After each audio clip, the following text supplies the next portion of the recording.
Hey y'all, what's going on? Let's talk about hand manipulations when shampooing, okay? So, before we get started, I actually have a tutorial where a model is actually showing you how they wash their hair, but I decided to add this kind of like precursor to that video because it's necessary for you to know exactly what to do with your fingers. Your fingers are very important when shampooing your hair because they make or break your detangling experience once you put your conditioner in, okay? So, first things first, when shampooing your hair, you want to make sure you use the pads of your fingers, okay? The pads, not your nails.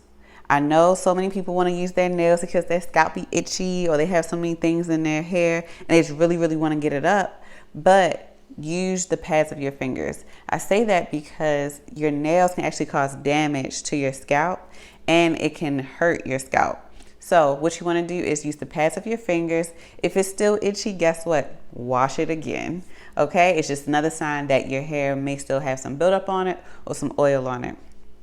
So please feel free to use these manipulations even before you wash your hair. If you need a scalp massage, whatever it is, practice on your husband or bae or whoever, just so you can get them down, okay?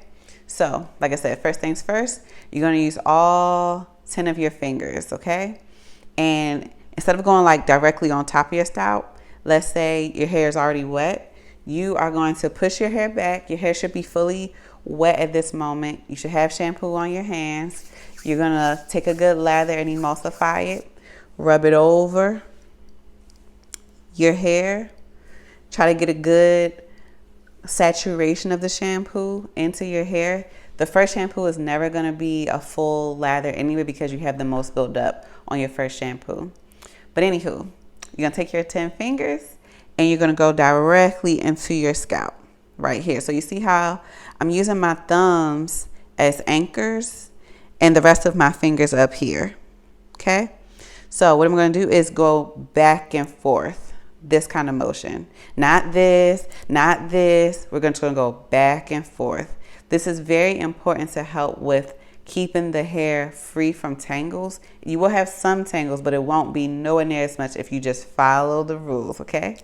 So, like I said, go back into the scalp. These are my thumbs here and here.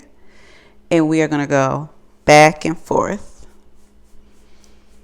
So if it's easy for you, you can use a count. Count to 4. 1, 2, 3, 4.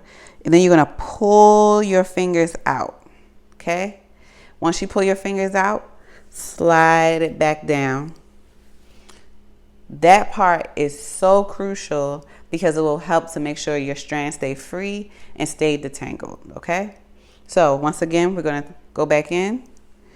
1, 2, 3, 4. Slide it down. Let's go to the sides.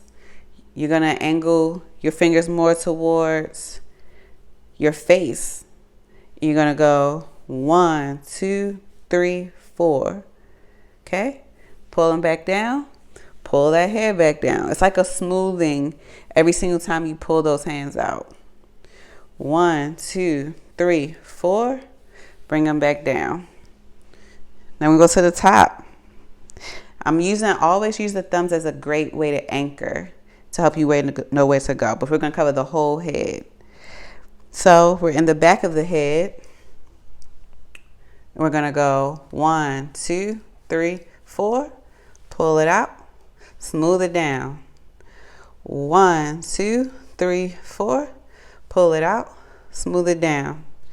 The back of the nape. You can use your thumbs. 1, 2, 3, 4. Smooth it down. 1, 2, 3, 4. Smooth it out. So those are the basic manipulations when washing your hair. As you can tell, I went through my whole head. That's the process you want to take when washing your hair. So like I said, I did 2 times on each part, and then you're going to rinse. You're going to do your rinse. Then you're going to apply more shampoo. You're going to do it again. I always recommend people shampoo at least 2 to 3 times, depending on the amount of buildup you have in your scalp. But sometimes you may need more. Sometimes if you got braids or something like that and they use a lot of jam or gel or edge control, sometimes you might need to shampoo 4 times. It just depends on the person to person. Like I said, the great way to tell early in this video is to make sure that your hair doesn't still feel itchy. If your scalp still feels itchy, normally that's a good telltale sign that you missed a spot, you need to go back over, or you didn't rinse really well.